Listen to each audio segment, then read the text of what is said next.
All right, so I'm looking at your lesson here for the last day of the week, and today we're going to be using a different method to find the volume of a rectangular prism, but really it's not too terribly different. So let's take a look here. So you've got these three shapes in front of you, and they all kind of look the same except for one little detail. They all have different heights. We can see that they have different heights. So one of them has a height of 3, the other one has a height of 6, the other one has a height of 9. So now maybe hopefully my camera is a little better here. So if we know it's length times width times height, for the first one, it's just going to be 15 times 1 1/2 times 3. So that's for prism 1. For prism 2, it's going to be 15 times 1 1/2 times 6. That's 5. And then for prism 3, it would be 15 times 1 1/2 times 9. So in all these expressions, what do they have in common? All of the expressions have blank, which is the blank of the base. All of the expressions have blank. They all have 15 times 1 1/2, which is the length times the width. That's the area of the base. So if we find the area of that base, well, let's go ahead and keep going here. Rewrite the numerical expressions to show what they have in common. This part actually goes down here, and this one's going to go up here. So you can reword that.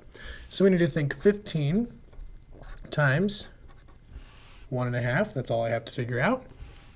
And so if I do that, I'm just going to treat 1 1/2. That's the same thing as 3/2.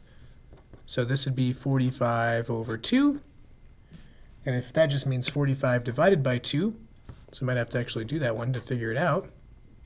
And so I know 2 times 2 is 4.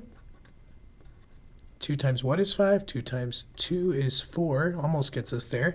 So I can say this is 22 1/2. So that basically means that the area of the base of each one of these is 22 1/2. So to rewrite the expression, what did we do to get that? Rewrite the expression to show they have in common. So that means number 1, the only difference is it would look like this. It would be 22 1/2 times 3. How is number 2 going to be different? It's going to be 22 1/2, but now it's times 6. How's number 3 going to look? It's going to be 22 1/2 times 9. So that's how each of them looks different. So what's the area of the base of those rectangular prisms? Well, we technically already did that. 15 times 1 1/2. That gave us 22 1/2. Again, that's just the area of the base. What's the area of the base? Well, it's this thing right here. It's this thing right here on each one of them. They're all the same. They're all 15 wide, and they're all 1 1/2 back. So all we have to do is multiply whatever that rectangle is, that bottom rectangle. All we have to do is multiply that by the height, and that's going to fill up the rest of our box. You can think of that as a really, really thin layer of water, and if you fill it up by multiplying by the height, that'll tell you how much space fills each. So we have a new way to do this. Instead of length times width times height, what can we multiply by height? Well, what is length times the width?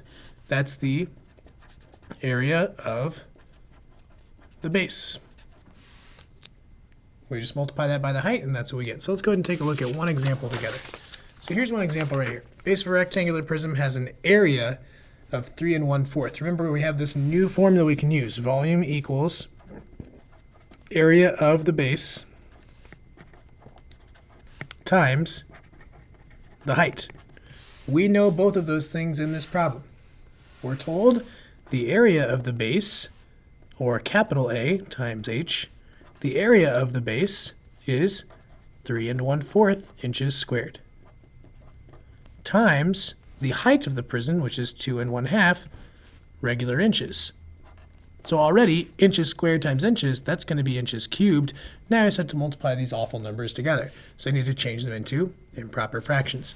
Remember, to change it into an improper fraction, think how many fourths are in a whole.